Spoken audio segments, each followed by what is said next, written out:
Hello Technolovers, menjadi negara kepulauan terbesar dengan kekayaan dan keindahan alam yang dimiliki membuat Indonesia rentan.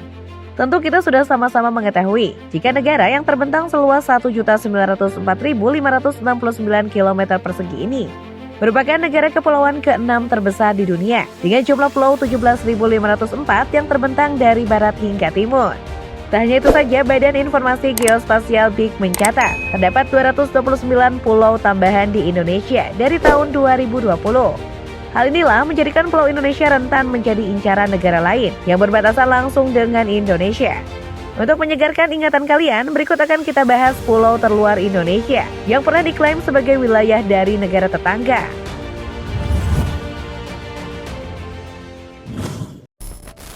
Perairan Natuna. Klaim wilayah perairan Natuna antara pihak Indonesia dan Cina diawali dengan masuknya sejumlah kapal nelayan milik Cina di wilayah zona ekonomi eksklusif ZEE Indonesia yang terletak di dekat perairan Kepulauan Natuna, Provinsi Riau. Terlebih saat itu kapal nelayan dikawal langsung oleh kapal Coast Guard atau penjaga pantai Tiongkok. Akhirnya adu klaim pun terjadi, yang dimana Indonesia berpegang pada ZEE. Sementara Cina hanya menjadikan 9 garis putus-putus atau 9 dash line sebagai patokan yang menyatakan perairan Natuna masuk dalam wilayahnya. Menanggapi hal tersebut, Presiden Jokowi mengeluarkan pernyataan tegas bahwa tidak ada kompromi soal kedaulatan Indonesia. Ia pun langsung meninjau langsung ke Natuna dan memastikan wilayah perairan Natuna masuk dalam teritorial NKRI. Selain itu, pemerintah melalui Menteri Luar Negeri Retno Marsudi menegaskan menolak klaim Cina terhadap wilayah Natuna. Hal ini disampaikan usai rapat koordinasi terbatas di kantor Kemenko Polhukam pada Jumat 3 Januari 2020 lalu. Retno menjelaskan dalam rapat tersebut, pemerintah memastikan bahwa kapal-kapal Cina telah melakukan pelanggaran-pelanggaran di wilayah ZEE Indonesia. Tak hanya itu saja, Mahfud MD juga menegaskan, pemerintah Cina tidak bisa semena-mena mengklaim ZEE di Natuna dan membiarkan kapal-kapal nelayan Cina menangkap ikan dengan pengawalan Coast Guard negara tersebut di perairan Indonesia. Mahfud mengatakan dasar hukum kedaulatan Indonesia di perairan Laut Cina Selatan, diantaranya Natuna sudah jelas. Hal tersebut sudah diatur PBB melalui putusan United Nations Convention on Law of the Sea atau UNCLOS sejak tahun 1982.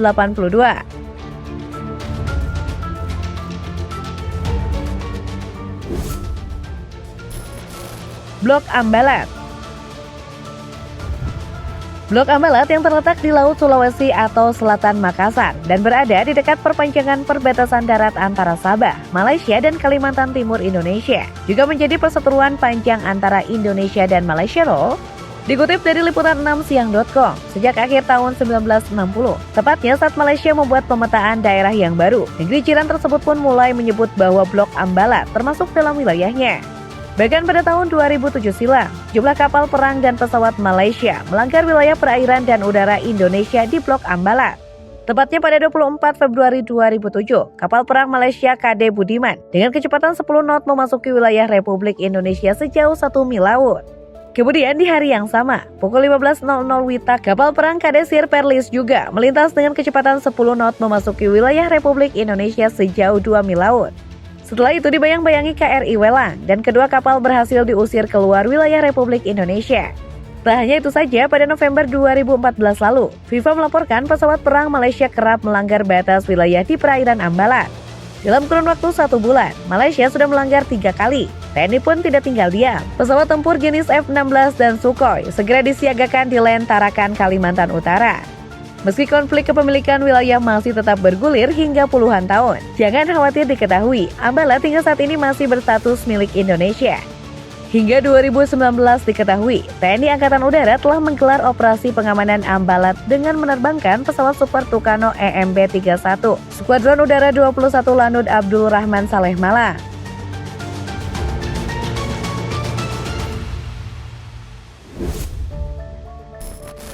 Pulau Sebatik. Polemik batas negara Indonesia dengan Malaysia sejatinya telah ada sejak beberapa tahun lalu. Pulau Sebatik Kabupaten Nunukan, Kalimantan Utara juga sempat menjadi perebutan yang panjang. Alhasil, Kepala Pusat Pemetaan Batas Wilayah Badan Informasi Geospasial BIG Ade Komara Mulyana mengatakan Indonesia dan Malaysia sepakat menyelesaikan outstanding boundary problem OBP di Pulau Sebatik pada tahun 2019. Diketahui di wilayah Pulau Sebatik ditemukan sejumlah patok perbatasan yang memasuki wilayah Indonesia yang diperkirakan mencapai 84 hektar. Sementara sejumlah patok di desa Kinokot dan Sumantipal di Kecamatan Lumbis Ogong ditemukan berada di wilayah Malaysia. Ada menjelaskan bahwa Indonesia dan Malaysia telah menyepakati permasalahan tersebut. Sebagai solusi, pilar berbatas yang dibangun Inggris Belanda itu diganti dan akan dihancurkan.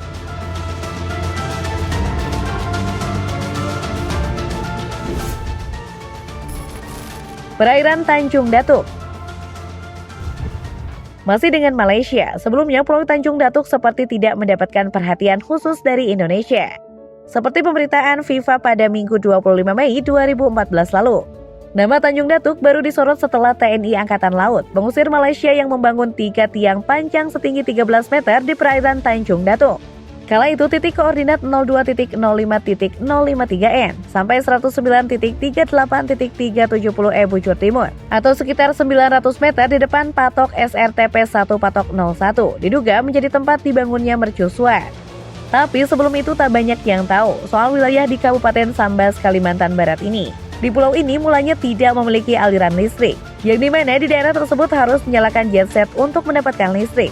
Tentu saja bagi warga miskin ini sangat menyulitkan, bahkan jalannya sama sekali belum diaspal. Menyikapi pembangunan mercusuar Malaysia di Tanjung Datuk, pemerintah RI dan Malaysia telah menyelesaikannya dengan cara damai. Dan Muldoko sebagai Panglima TNI kala itu telah menegaskan jika wilayah itu masih masuk dalam wilayah Indonesia. Berselang 5 bulan mercusuar itu dibangun, Indonesia baru merobohkannya tepatnya pada 17 Oktober 2014. Hal ini dikonfirmasi kepada Dinas Penerangan TNI Angkatan Laut. Menahan Simorangkir mengatakan menara suar yang sempat dibangun oleh Malaysia di Tanjung Datuk, Kalimantan Barat sudah dibongkar.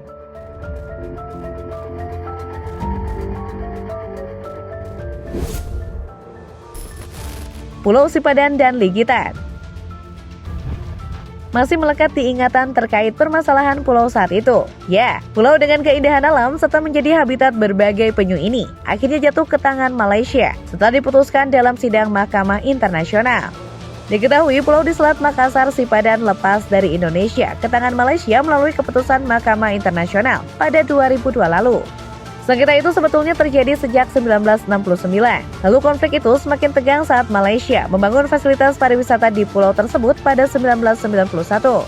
Mahkamah Internasional akhirnya memutuskan Sipadan jatuh ke tangan Malaysia karena negara itu dianggap lebih banyak berkontribusi ke pulau tersebut. Selain Sipadan, Pulau Ligitan juga lepas dari RI jadi milik Malaysia di tahun yang sama. Pulau ini memiliki luas sekitar 7,9 hektar dan terletak di ujung timur Pulau Kalimantan. Sebetulnya dua pulau itu sudah lepas dari Indonesia sejak 1969, yang dimana Indonesia pada saat itu kalah di Mahkamah Internasional, sebab Malaysia juga mengklaim Sipadan adalah bagian dari negaranya. Mahkamah Internasional memberikan Sipadan kepada Malaysia lantaran dianggap lebih mampu untuk mengembangkan pulau tersebut dengan baik ketimbang Indonesia. Untuk menentukan batas negara, Indonesia dan Malaysia sama-sama mengacu peta perbatasan yang sudah disepakati sejak zaman penjajahan Belanda Inggris. Peta itu merupakan hasil konvensi 1891, perjanjian 1915, dan perjanjian 1928. Saat kedua negara saling klaim, ternyata ada bukti otentik bahwa Inggris yang pernah menjajah Malaysia melakukan pembangunan di Pulau Sipadan dan Ligitan.